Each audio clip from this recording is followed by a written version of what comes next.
Well, good afternoon, listeners. You're listening to Lament of Hope blog and podcast.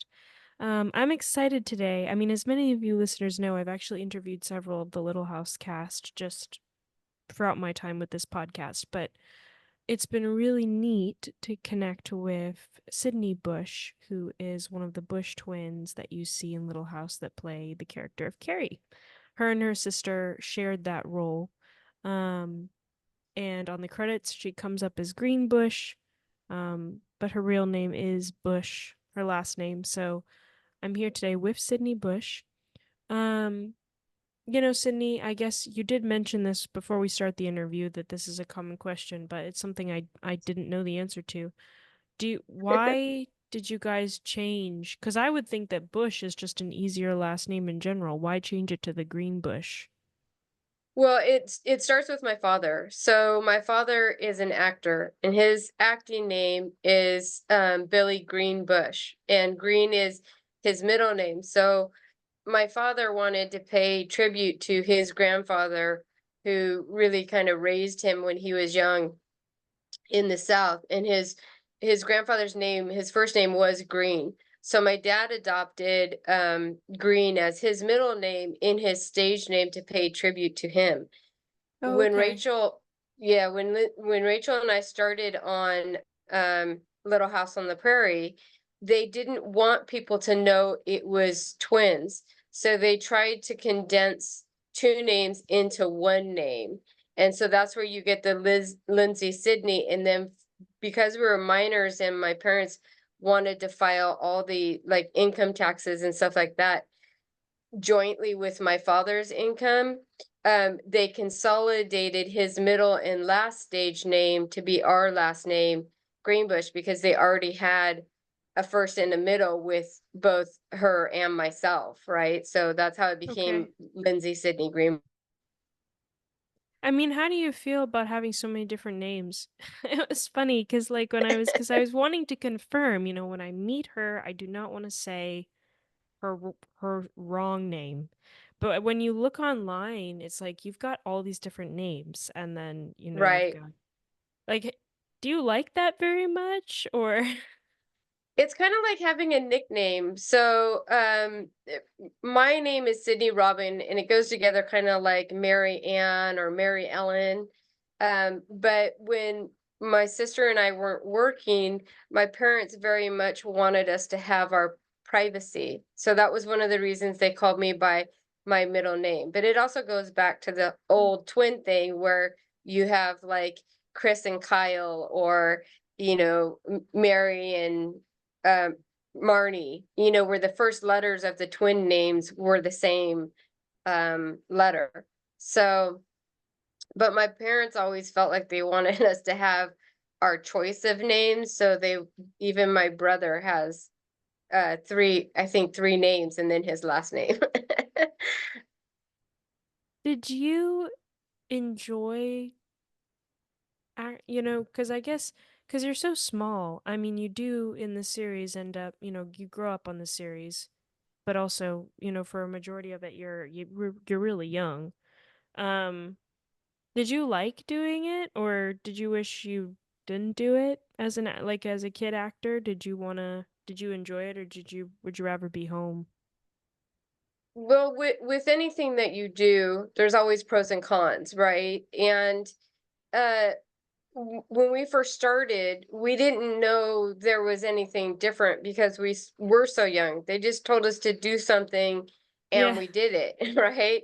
But then as we did get older, um, you find that when you're working, you're missing like your friends in school have a birthday party, or there's something else going on like a school pageant or whatever, and you do miss those little things. And now I don't really particularly feel like I missed out on anything, but by the time the show ended and I got into high school, I did notice that I didn't have the long time friendships that other people had established. I kind of floated around between groups trying to find a place where I fit in. Now there's people that I have known throughout, elementary and junior high school and stuff like that.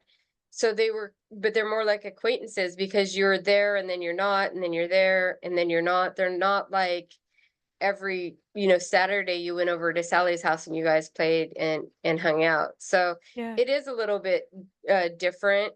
But there's nothing I really can compare it to because I don't know the other side of the coin. So I can't tell you which is better or which is worse. Yeah. I know that a lot of people ask me how do they get their children into acting, and I always ask them, how old is the child? And I wouldn't necessarily recommend doing it when they're super young. I would probably wait until they made the choice for themselves and said, "This is what I want to do." And there are some kids that decide that very very early on, Um, but when kids are growing up, especially when they're very young, there's, a lot of developmental influences and milestones that they need to hit. Yeah. So I just always feel, kids should be kids. They shouldn't necessarily be work adults, which is what they end up being in the industry because God forbid you act like a kid, you have to be a little adult and it's a lot. It's a lot for a kid to bear. It takes a special kind of a child to be able to go through that and make the transition to adulthood and not have any type of wanting to regress and test those boundaries and do things that you didn't do. Yeah. I mean, you said if people ask you, do you want, how do I get my kid in the industry? And you're saying, it would be great if the kid can actually want to do it. Because I'm knowing, and I want to ask you about this too, like the entertainment industry obviously has changed in some ways since you were young and doing it. Um, so for you back then, like, did you get to decide? I mean, or was it kind of, I mean, your parents saw this opportunity and thought it'd be really great for you guys to do since your dad was already in the acting industry? Um, or was it something that you wanted to do and you remember that? No, it was definitely something where they had an opportunity. Somebody was specifically looking for young twins, and then that's how we started. It wasn't anything that my parents really had in the plans to get us into the industry. It just kind of happened that way. And Okay. when I say that, kids should be able to um should decide for themselves. I'm not talking about the one-off like do photos for your, cat clothing catalog or your one-off little commercial. It's really the situation that Melissa Gilbert was put in to be the star of a show at 7 years old and carry that burden of the show's success or failure or whatever it is a lot. That is a lot to put on a child's shoulder. Okay, but for you guys, you didn't really have that because you were more of a side character in the show, so you didn't feel that. Right. We definitely were not on the set as much as Melissa or even Melissa Sue Anderson or even Allison, um, because those characters, probably even Jonathan Gilbert was on the set more than we were because they have a lot more interactions in the early episodes more than Carrie does. So a lot of those guys, they literally had jobs 24/7 during the week. And it's not just the being on set, it's the public appearances, it's the promotions, it's the affiliates parties, it's everything that comes along with that. There's a lot more to it than just the actual filming of the episodes. What do you didn't, it's interesting because a lot of the names you named, now some of the Little House cast, didn't end up doing anything big or anything much after. But a lot of the cast did end up pursuing acting, and you got Dean Butler and Melissa Gilbert and Alison Arngrim and a whole bunch of them. Even her name escapes me now, but I'm thinking of Jenny even on the show. Like they all went up to do acting or writing or voice acting, something. They went in the entertainment industry direction. But it seems like you and your sister didn't do too much after Little House. Did you want to pursue acting? Or for you, was it like, I want to just be able to do something different? It wasn't something that really caught your eye long term. No, we wanted to, but you hit this really difficult period when you're like an early preteen Mm, where you're still bound by child labor laws. So you have to have a social worker on the set. You can't work after so many hours. You can't work late into the evening. You can't work super early in the morning, right? And then you have actors that look very young, like Michael J. Fox, who actually was probably in his 20s when he did Family Ties and was portraying somebody that was like in their teens, you know? So you're kind of struggling to show that you're worthy of working, but when the production company is looking at the bottom line, they're thinking, well, we can get more done in this time frame with an mm, older actor portraying a younger part. So my sister, after Little House ended, she did an episode of the TV show Matt Houston with Lee Horsley. And then I went on and I did a movie, cameo appearance in a movie called Hambone and Hilly, where I worked with Alan Hale Jr., who was the skipper on Gilligan's Island. And so that was a lot of fun. And then when I was in high school, the high school that I went to decided they would do an adaptation of Charles Dickens' The Adventures of Nicholas Nickleby. And so they condensed it down from 10 hours to like, 6 or something like that. And we all got to play multiple roles in mm, this production, right? So just because we weren't mainstream doesn't mean we weren't necessarily doing things. And then when we got kind of out of high school, we decided maybe to take a break since it was getting kind of harder to get roles and wait until we turned, over 18 or even in our 20s, mm. and but you also get super stereotype cast too, right? Like everybody wants to have the newest up and coming or discover the new star or whoever whatever it is. And so sometimes you get overlooked a little bit just because you've been around and they've seen you and you're not, a new news, right? So Yeah. there's a few different factors to it. So what do you and your sister do now? Well, we both work. My sister, she goes she travels a lot with her husband, Danny. They were very instrumental in putting on the reunion in Simi, which the planning for that started a few years ago. And then I went and I helped, a few days the week of and leading up to. And so like a lot of the stuff that you saw in the memorabilia cases that were there were items that were provided by us or gathered by us and Mm. by Charlotte. And then we spent the week setting up the displays and everything. And so, I travel when I'm invited places and I can travel. Obviously, we all have our own, lives going on, um, and I'll be in Walnut Grove in July. I think a few of the actors right now are in Monaco, which I wasn't able to attend, but yeah, I still try and do appearances when I can. Do you enjoy doing them, or is it getting, because I know like the fans for Little House, obviously. I mean, it's great to have like this faithful fan base. And Little House, one of the beautiful things about it, I think, is it does speak to each generation. And it's something that, I mean, I personally hope will always be, a beloved show because it has so many lessons to learn in it. There's so many characters you can relate to.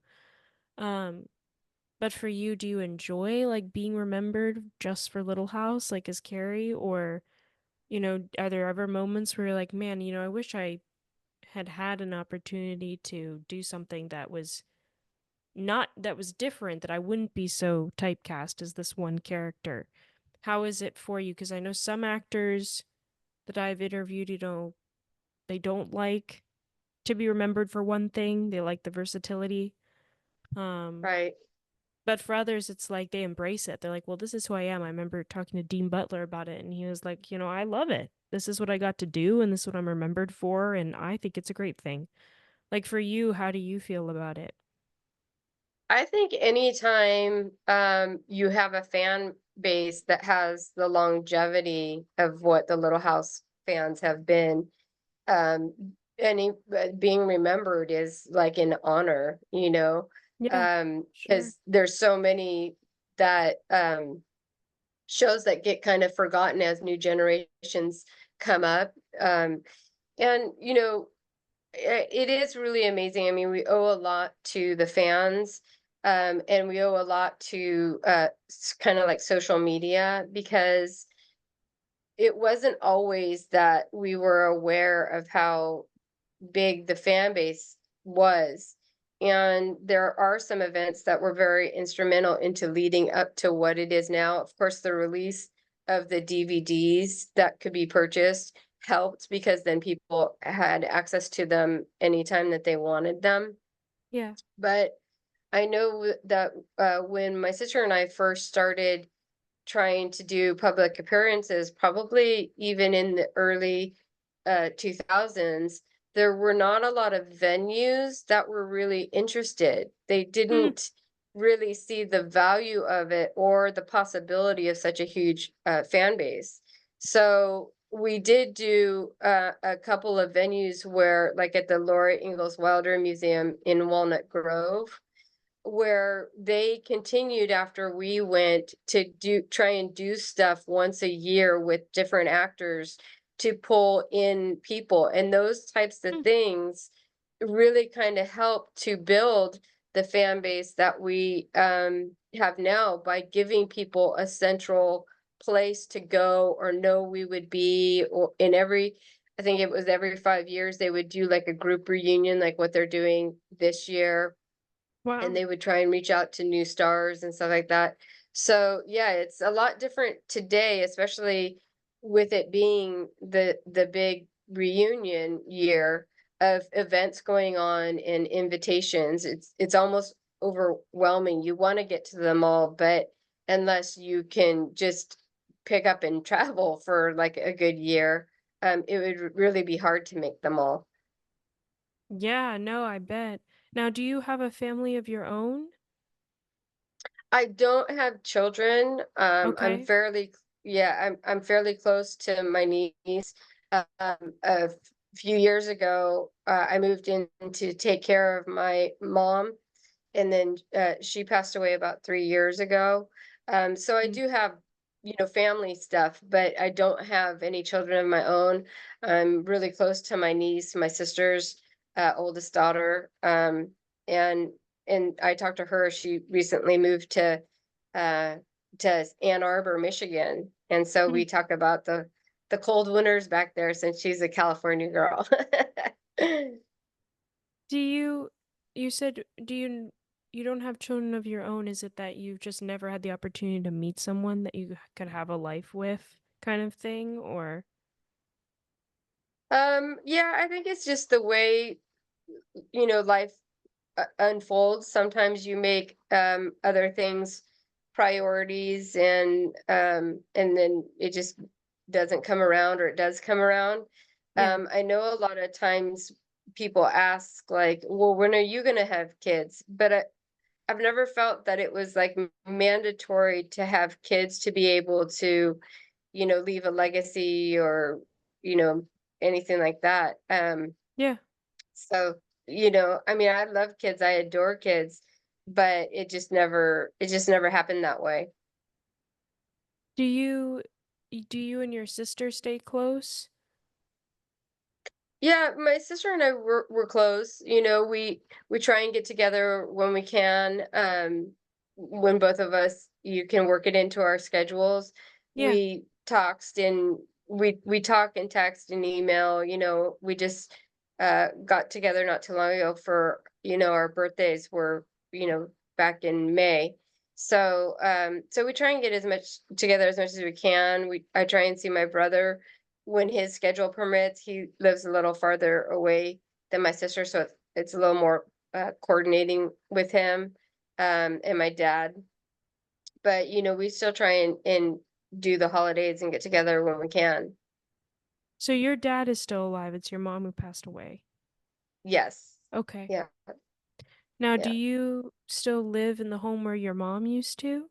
Or Yeah, my parents bought this house when I was 7. So oh, basically wow. we grew up here, so it was the family home. So after my mom passed, I was already here, so I just stayed here. And my parents had been smart. They had invested a lot of the money that we had made on the show and that my dad had made into real estate, which is always a smart long-term investment. Hmm. And so that's in part how you have the home right now, is because of Little House. Right, Wow, right. It okay. was always going to be left to us kids, my brother, my sister, and I. And so that's what happened. And then the hope is that eventually it'll be passed on to the grandkids, my sister's daughter, and then my brother's daughter, and any other grandkids that come along. Do you have, what is your fondest memory as a kid that doesn't involve Little House and acting? What what is like a really fun memory you have growing up with your family? Well, one of my fondest memories, it actually was just with my mom and myself. So we always had horses when I was a kid, and a few of them my parents bought off of the Wranglers that were on Little House. And the Spanish Riding School of Vienna was doing a tour of the US and had brought their horses. So my mom actually asked me if I wanted to go, and she bought tickets, and her and I went to see the Spanish riding, like the maneuvers that they do and the training that they do. And we got to see all the white Lipizzaner or stallions and stuff that they use, and it Wow. was really special. And you said that was when you were a kid, or was that before she passed away? It was before she passed away. She just passed Okay. away about 3 years ago. This is when I was a kid, so I was probably maybe 12 or 13. Wow, and is it special because of that time with your mom or because of the horses or what makes It's it kind of special? it's kind of both. So it's special because she acknowledged something that was special to me and went out of Hmm. her way to take me and make sure that I went. And then it was a special day that was just me and her, that we Yeah. spent the day together. What did your mom die of? She had a bacterial pneumonia, Oh, wow, okay. and they couldn't get her lungs to clear. And so, basically, she wasn't taking in enough, oxygen. Her body couldn't process enough oxygen. How was it for you when she passed away? How did you kind of deal with that grief? Um, it's one of those things where you always know as a child that you, at some time, probably will lose your parents.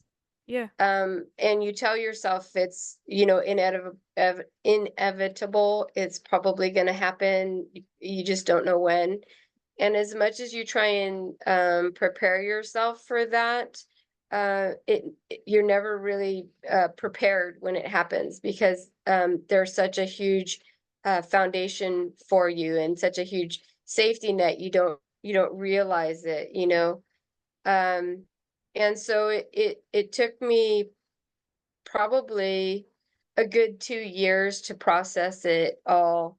And I Mm. would have moments where I'm okay and moments when I'm not. And luckily I had a few friends in my social group that had already gone through this before me. And so you really Okay. rely on those people that you have the camaraderie with, that they can kind of help you and say, yeah, that's okay. Like, you'll have your good moments, you'll have your moments where you just completely crumble, but it's all, part of the process. And just, you you have to process it to be able to let it go and get to the other Yeah, side of it, right? So, but no, having people tell you that, you're not crazy, there's nothing wrong with you, that's, a normal feeling. Um, it makes it a lot easier to kind of walk through it. yeah, for sure. Did you do you think that this your mom's passing was the hardest thing you've experienced in your life so far?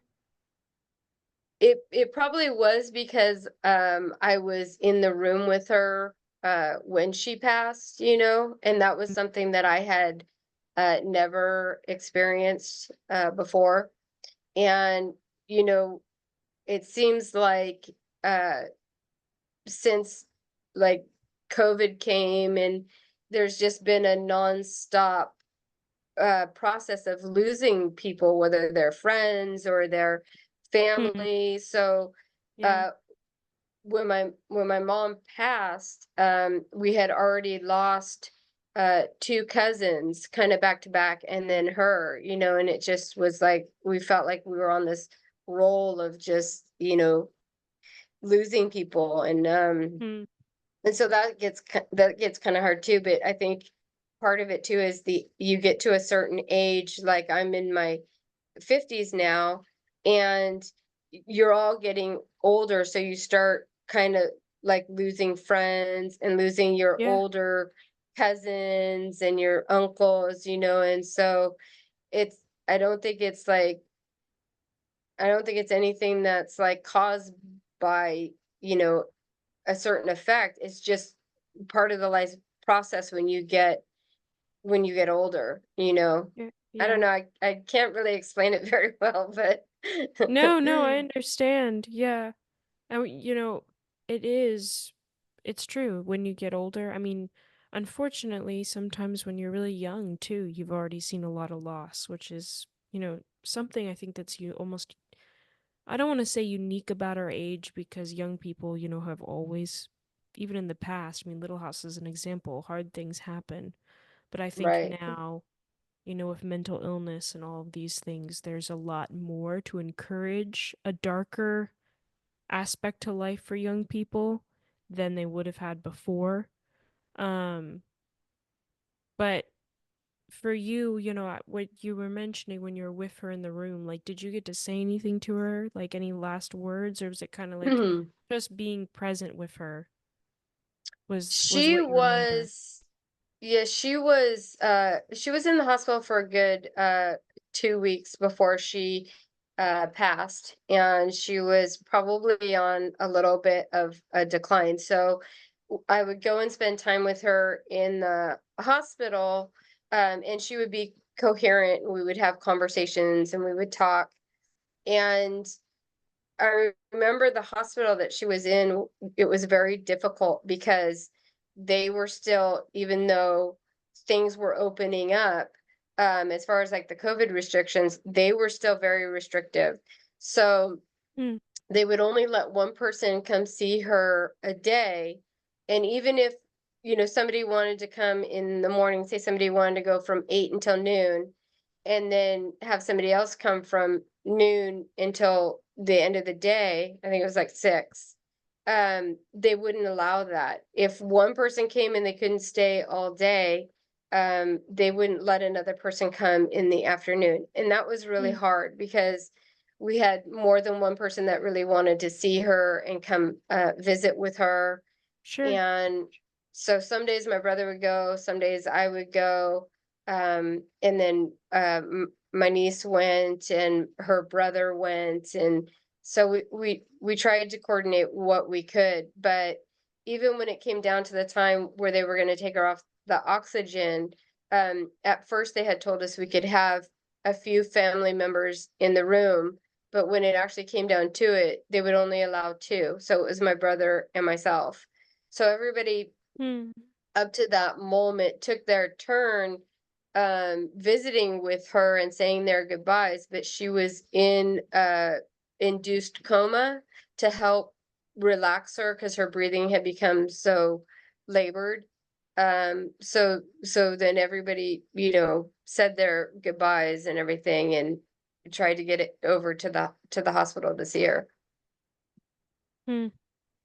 That must have been really hard though, watching, because it's hard seeing your parents or anyone die just, without any help, in the sense of just whatever it is, and they just stop breathing.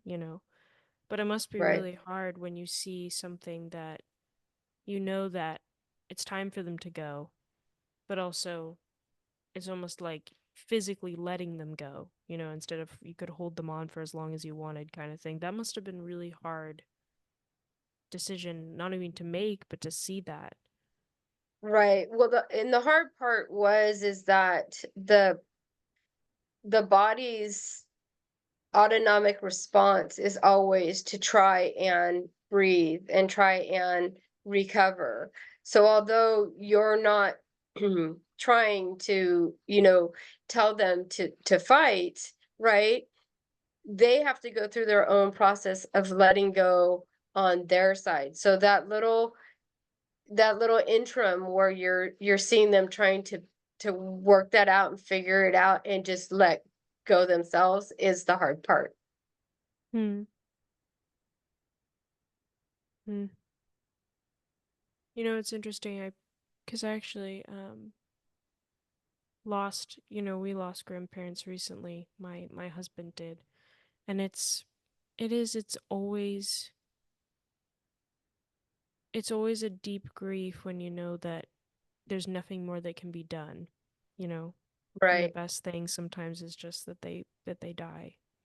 Um, I wanted to ask, it's interesting because did you ever find through even your grieving process, did you ever find Little House to be encouraging? Some of the episodes, because you'd see a lot of death and grief and processing grief in Little House. With a lot of the episodes. Did you did that ever carry over into your own life, where you like some of those episodes you ever go back to, do you find them helpful at all in hard times you're going through in life, or do you even watch them really anymore being older? I do watch them. I think you can stream them now too on some of the apps, I think like Yeah. Netflix or Prime has them, Amazon Prime. Um, but I do find them helpful, not so much in the grieving part of it, although one of the episodes that stands out for me the most is when the girls are swimming and the one girl drowns and then the mother thinks Laura is her daughter. And I always Yes. Yeah. yeah, and I always remember that one because the amount of grief that that person must be feeling to latch on that way. I can't even fathom it. And I know that you know, the first person that I had pass away from my high school class when I was like in my 20s. I think that was a real shocker to me because he was such a vibrant person and so popular and loved. It was just really kind of like out of the blue. And I remember that really kind of took me back a little bit because in your teens you think that you're impervious, like that's Yeah. never going to happen, right? Yeah. And so I remember that was a shocker. And then just recently I grew up with a set of friends and they were a year older than my sister and myself, and one of them was the teacher's aide in one of my classes, and they hung out with my brother who's older than me. And recently, one of the two twins passed away, and that's something that I can't even grasp as a concept is losing, my sister.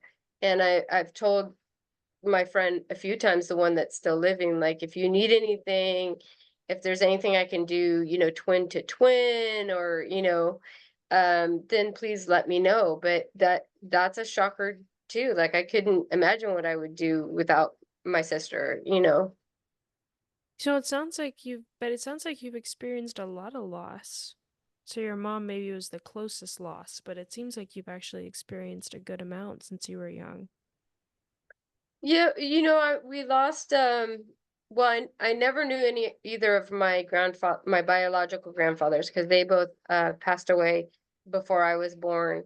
Um but I did know both my grandmothers, but my dad's mother passed away I think when I was going into ninth grade, so I was still fairly young. And then I think when I was in my 20s, my mother's mother passed away, my maternal grandmother. So Hmm. we lost all our grandparents fairly early.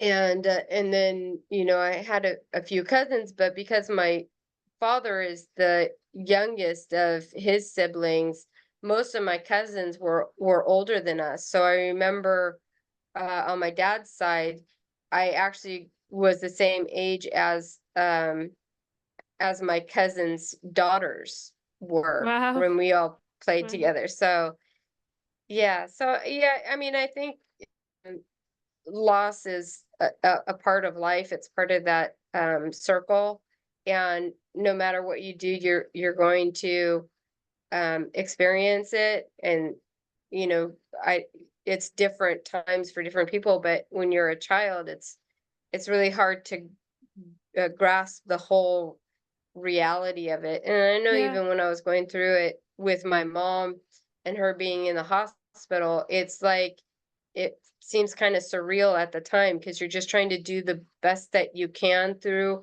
everything, and you don't really know what to Yeah. do because you haven't really navigated these waters. And then all of a sudden it's like this big crescendo to this big momentous event of their passing.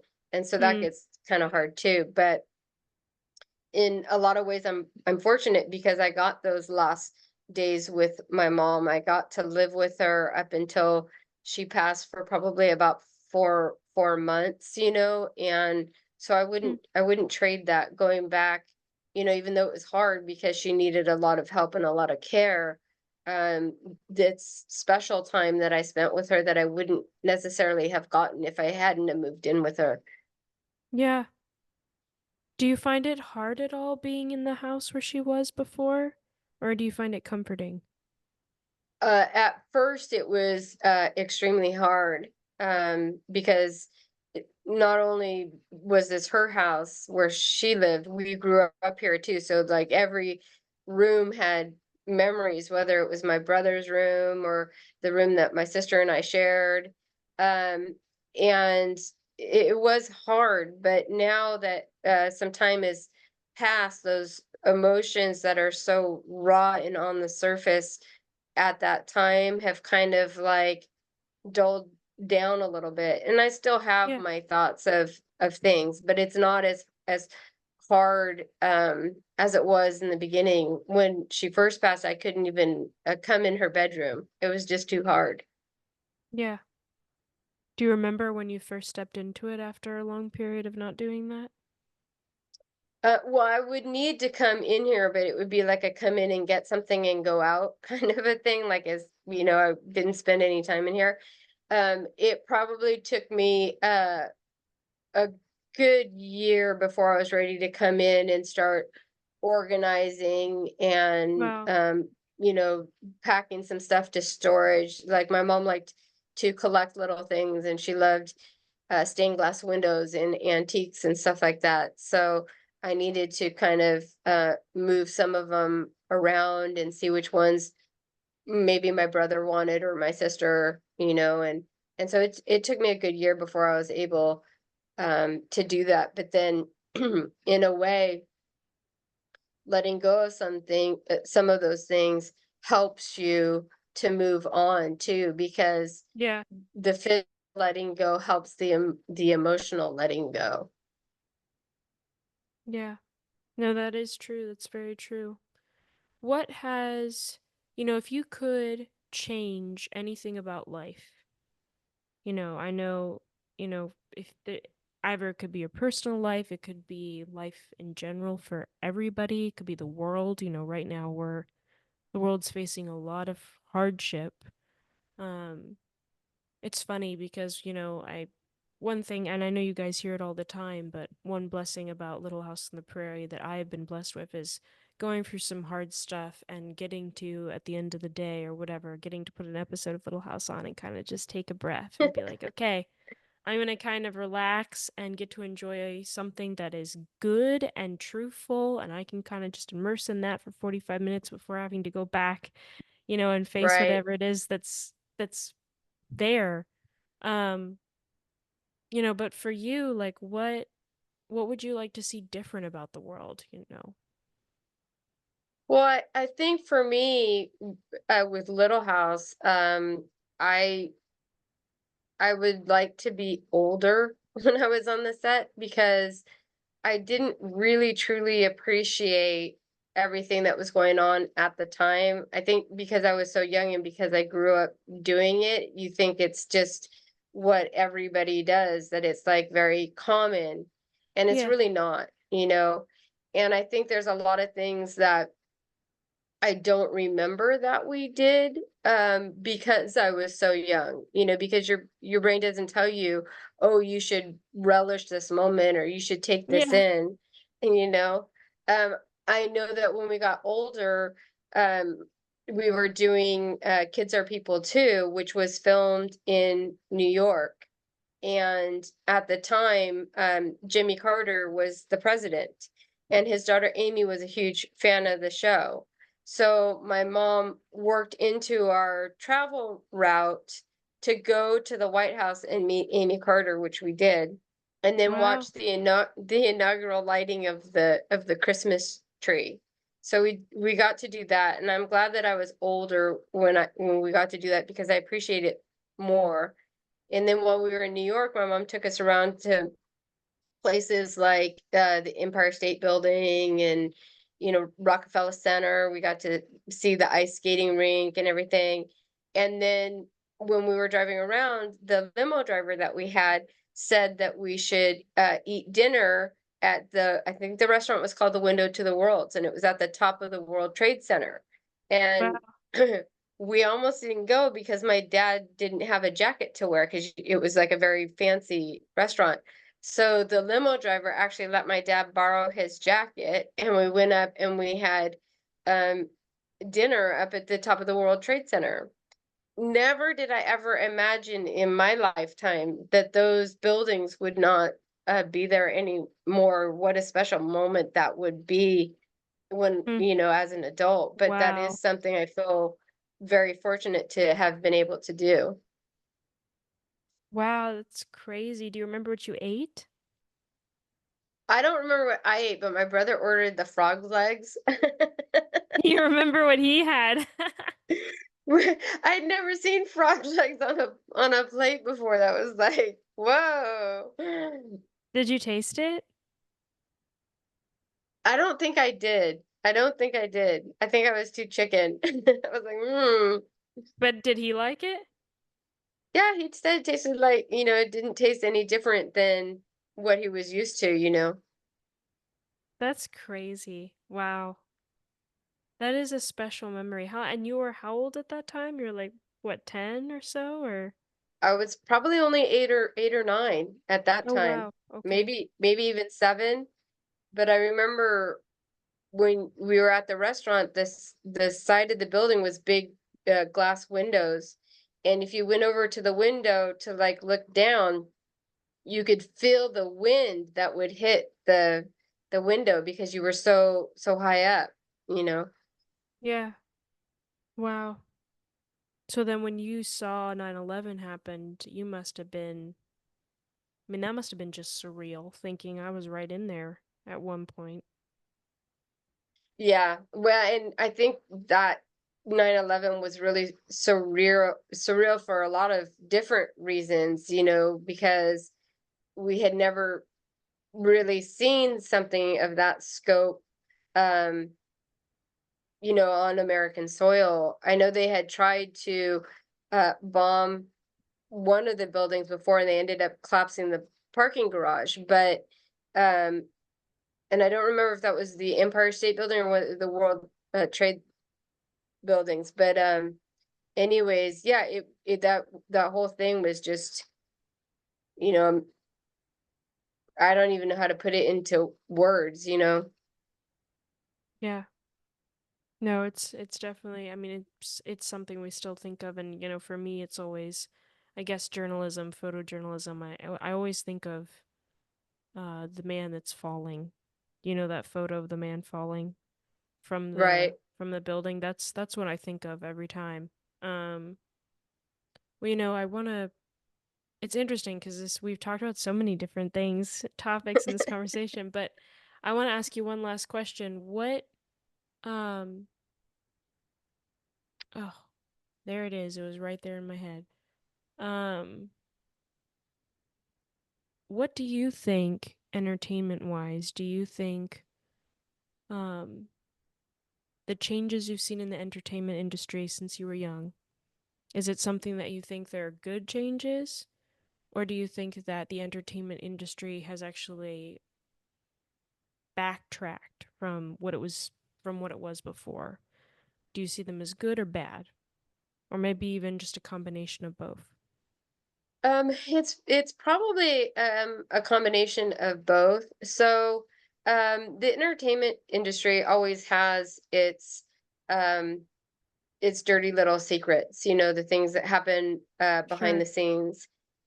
And then unfortunately, there's always going to be somebody that's going to be the scapegoat or the face of it. Now, I know that there's certain child stars that have talked for a long time about pedophilia in the entertainment industry, but it wasn't until the Me Too movement that people really started to sit up and take notice. But it's not something that's new. It's something that's gone on for a long time, which is unfortunate.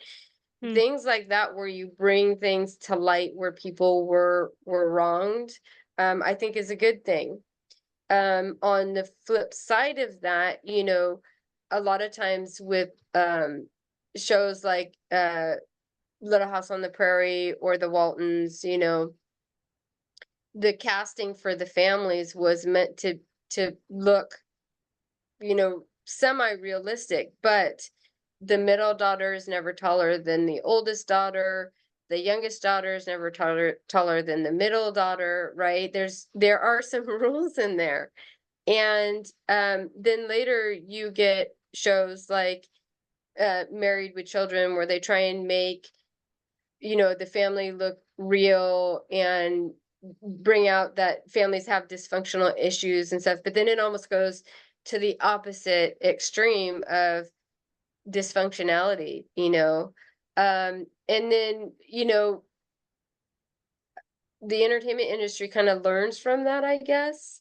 And then you get shows that are like Modern Family, where you have all these different dynamics. You have a little bit of functionality, but everybody cares for each other too, right? And it tries to make this more realistic blend. But anything in the entertainment industry is always going to be shaped and guided by perception, the perception of the person directing, the Hmm. perception of the person writing. And even though we want to say, you know we're detached, and it's, not subjective, it's, we're always going to be shaped by our life influences and the things Hmm. that we draw upon, so I think there's good and bad to everything, but there is no such thing as failure, because every opportunity is a learning opportunity. And then you can reconstruct and revamp, but you have a better plan the second time, knowing what didn't work the first time, right? And it's Yeah. that developmental process of the entertainment industry that is probably the best part about it, that it doesn't mind reinventing itself. It doesn't mind changing over time, because Hmm. originally all the actors were under contract to the studio, and the studio told you what you did and what you didn't do. And then it kind of opened up and they became free agents, and so that even in itself is a big difference. Yeah. Do you think the Little House family in particular, do you find that it was too perfect? That didn't show enough? Or do you think that Little House did show a lot of the real dynamics that families experience?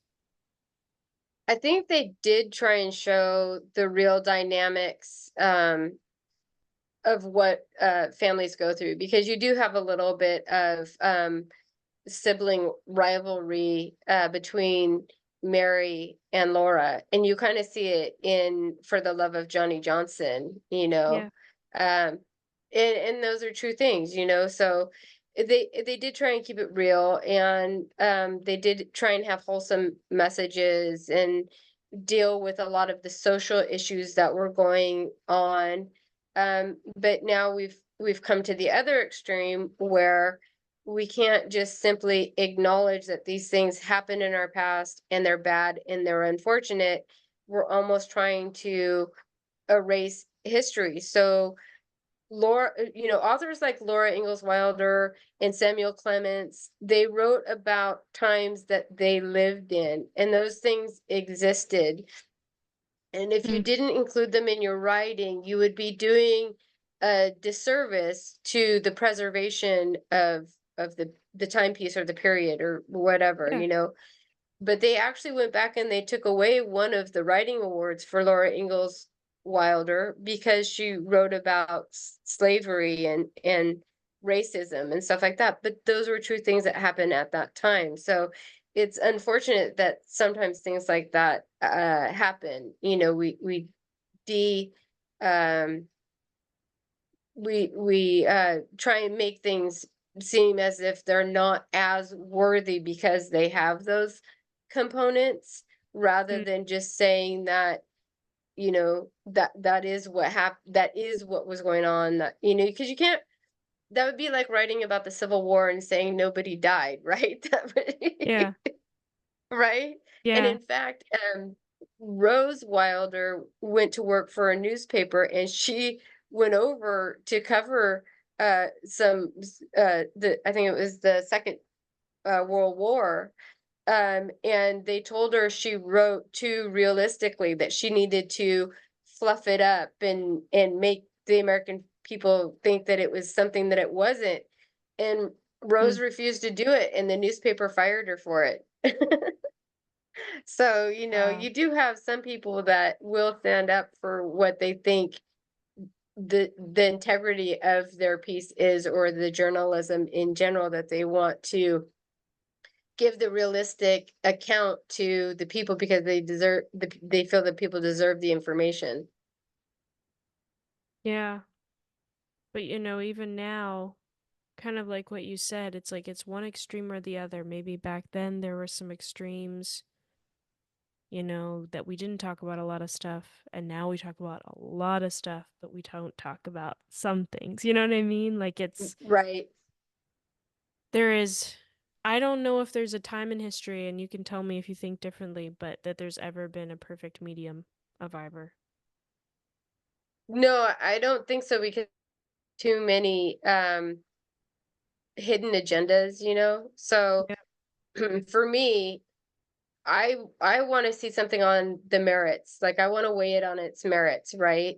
And if you don't witness it or see it firsthand, it's really hard to do that, because the information that you're relying on is coming through a third party or a third channel. Yeah. Now, what information is sent, um, the way that they omit or the way that they include, it will shape your perception, right? So True. Yeah. it's really hard, not being there firsthand and experiencing something, to really get the grasp of the whole reality of it. It's true. Well, Sydney, I want to thank you so much. This has been so cool. Just like, yes, meeting you because you're in Little House, which is cool, but also just getting to know you a little bit as a person. So I'm so grateful for your time. Thanks for being on here and talking with me. Thank you for reaching out and being patient with my responses. A lot of times people have an old email for me that I don't check all the time. So finally you got to the right one and got a hold of me.